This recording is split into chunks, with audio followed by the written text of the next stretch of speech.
In this guide, I'm going to show you how you can avoid missiles here in War Thunder. Before we do get into this guide, make sure to like the video and subscribe to the channel with all notifications on. It really does help with the channel and lets us know that you want more content like this. We'd greatly appreciate it, and if at any point throughout this guide you did have any questions, just ask them down in the comment section below and we can help you out further. I'm going to be doing my best to reply to every single comment down there. Now, first things first, what you need to go ahead and do is from your hangar or from in-game, go ahead and open up your controls. So open up the three lines, hit controls just like so, and then what you need to do is go to the weapons section. For example, on an aircraft, that's going to be just like so. It's going to be called weaponry. Open that up, and what you need to do is search in this section specifically for flares. So go ahead and search for flares just like so. And you need to go ahead and bind this to a key or a button that works good for you. If you don't have flares, obviously you're going to have to rely on movement. So in a specific vehicle that doesn't have flares, what you're going to want to do is climb sharply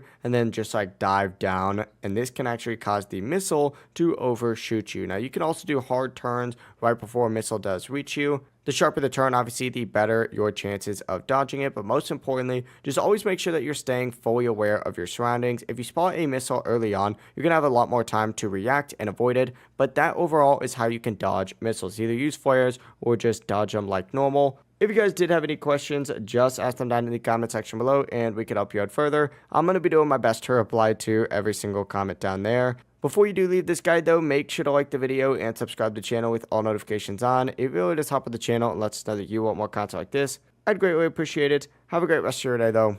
Peace.